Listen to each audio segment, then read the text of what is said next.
Now, before we point out the painful truth that Cornel West is dead wrong, well, as it turns out, Cornel West is not dead wrong about everything, because I just saw the Jimmy Dore episode where he came out and said to AOC, we need to force the vote by making sure Nancy Pelosi doesn't get the speakership of the House unless she puts Medicare for All on the floor for a vote. We also have to go back and look at Biden's victory and make sure you understand that it was hardly a win for democracy. It was another win for the 1%. Admittedly, some of this information has been covered in other shows, but going over it again certainly won't hurt. This is from Truth Out, and it's by Rajko Kolunsik. In light of a newly elected Biden administration, many have proclaimed that a triumph of democracy has taken place.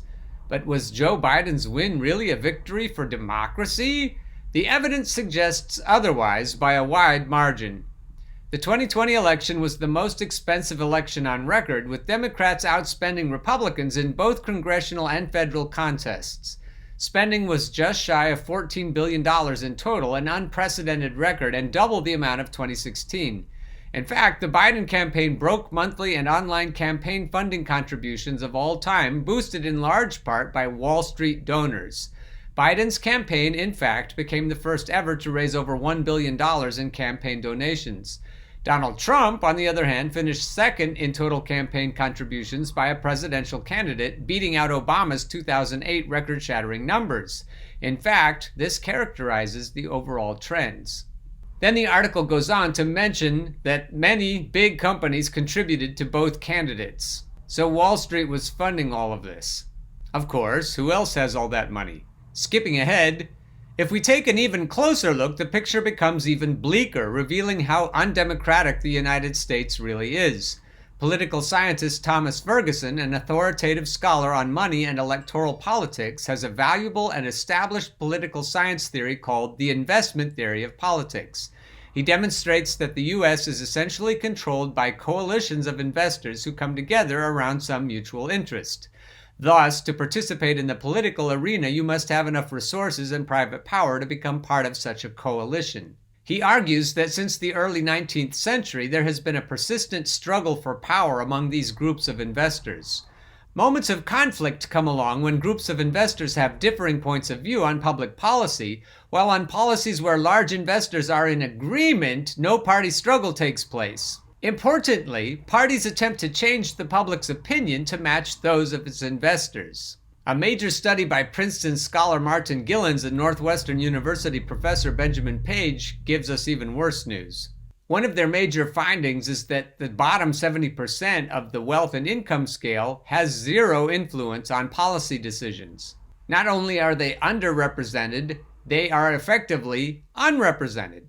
I'm not reading you this verbatim, so you can go back and read it yourselves. But they conclude that as you move up the scale, influence gradually increases.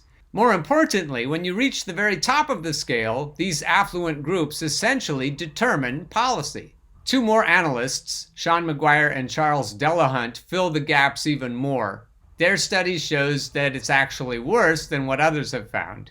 Basically, what they're telling you is that the rich speak with their wallets.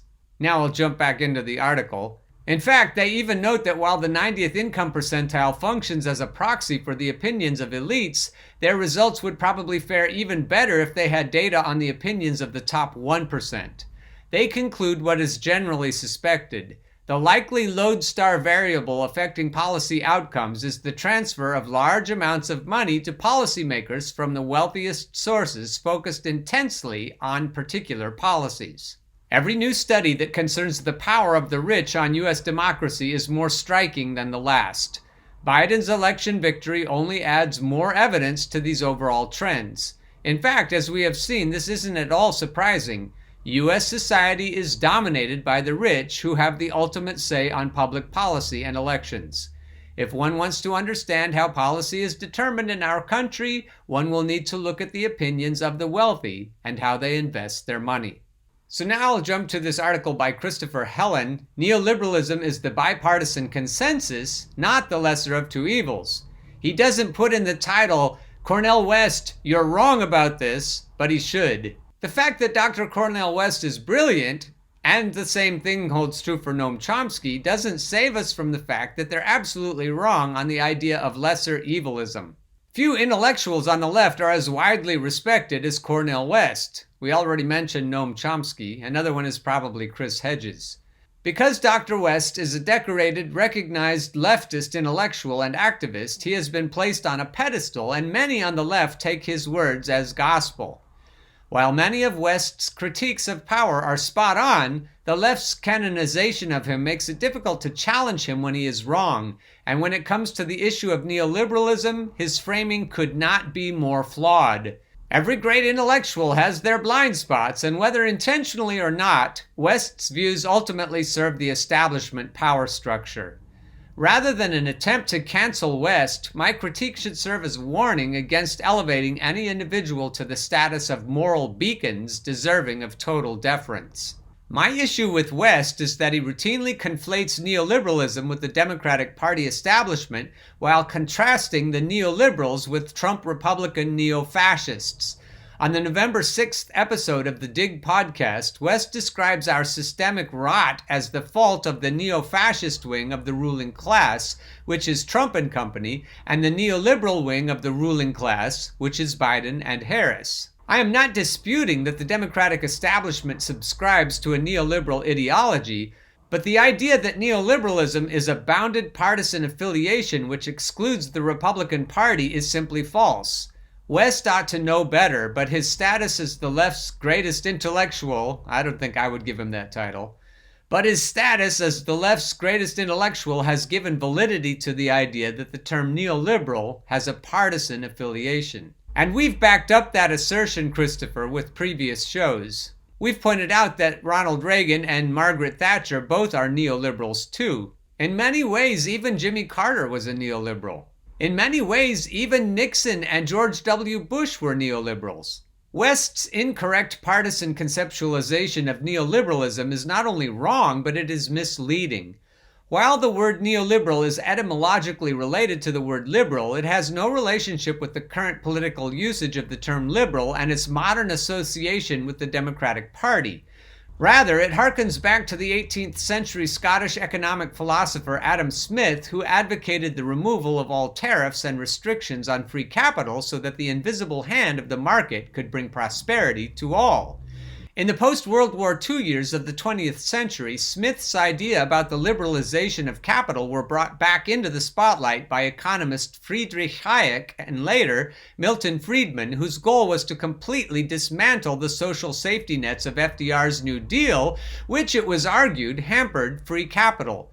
Thus, neoliberalism is a neo-form of 18th century economic liberalism and has no connection to the political liberalism of today's Democratic Party. Neoliberal economics gained political traction under Carter, but Reagan was the first president who made Friedman's arguments the cornerstone of his administration. Reagan's famous declaration that the 9 most terrifying words in the English language are, "I'm from the government and I'm here to help," is a perfect summation of neoliberalism. Neoliberalism later became dominant in the Democratic Party with Bill Clinton and the Third Way Democrats, those socially liberal but fiscally conservative types who believed that the Democratic Party would have to kowtow to corporate interests and adopt Republican neoliberal policies in order to fundraise and stay competitive as a party. Since Clinton's total abandonment of the Democratic New Deal legacy, neoliberalism as an economic ideology has enjoyed bipartisan hegemony. Thus, when people hear neoliberal, they should not think Democrat, but rather the bipartisan Washington economic consensus. The stakes of not understanding neoliberalism are much more than semantic. Many leftists today rightfully condemn neoliberalism as the main obstacle to progressive legislation, but when the public is so misinformed and misled about what neoliberalism actually is, the concept loses all meaning. Cornel West, by contrasting the neoliberalism of Biden with the neo-fascism of Trump, has been the main voice misleading the public about what neoliberalism is. Regardless of his intent, language shapes how we conceptualize the world, and it is worth considering how the partisanization of these terms actually serves the ruling class. In 2020, West pushed the idea that the left must vote for Biden as an anti-fascist vote. Thus, while acknowledging the evils of democratic neoliberalism, in his view, Republican neo-fascism was the greater evil. This partisan view obscures the many ways in which the Trump administration has been a proponent of the neoliberal agenda, for example, by cutting corporate taxes and deregulating the private sector. Pushing the view that neoliberalism is the lesser evil did not merely garner votes for Biden, it also manufactured consent for neoliberal hegemony by packaging it as a tolerable alternative to neo-fascism. This may help explain why West's voice is not only tolerated by the bipartisan neoliberal establishment, CNN, Fox News, MSNBC, but in some ways has been elevated, for example, by featuring him on their networks. When today's leftists hurl the word neoliberal as a slur for establishment Democrats, they are reinforcing the idea that neoliberalism is a partisan concept and not an economic ideology. In reality, neoliberalism is a coherent worldview with true believers whose main goal is to deregulate the economy, end corporate taxes, and remove any social safety net for working people. Those things, neoliberals argue, interfere with the invisible hand of the free market. Whatever their intentions are, leftists like West, who continually describe neoliberalism as unique to the Democratic establishment, dumb down the public and herd them in a direction that serves power. And I'll close with the idea that the reason I'm not in support of Movement for a People's Party is because they consider Cornel West to be one of their leaders. What we don't need is leadership that dumbs down the public and herds them in a direction that serves power. We've got plenty of that already. We don't need any new movements that do that. Personally, I reject Dr. Cornel West as a leader. Personally, I reject Nick Branagh's leadership and the Movement for a People's Party as a legitimate way forward. I don't see any legitimate way forward that doesn't separate the oligarchs from their money and power. And like Malcolm X, I'm down for whatever it takes to achieve those ends. So I really have to say, if you listen to the end of the Jimmy Dore interview of Dr. West, you'll say to yourself, this guy's got it. He's right. He criticizes Barack Obama. He doesn't criticize AOC very much, but he does say to hold their feet to the fire. But what I still think he's wrong about is that we have Biden because of lesser evilism voting. We had Trump first because of lesser evilism, but we have neoliberalism because of lesser evilism. And so what he did, what he set up, this false dichotomy, is wrong. And he's wrong about that.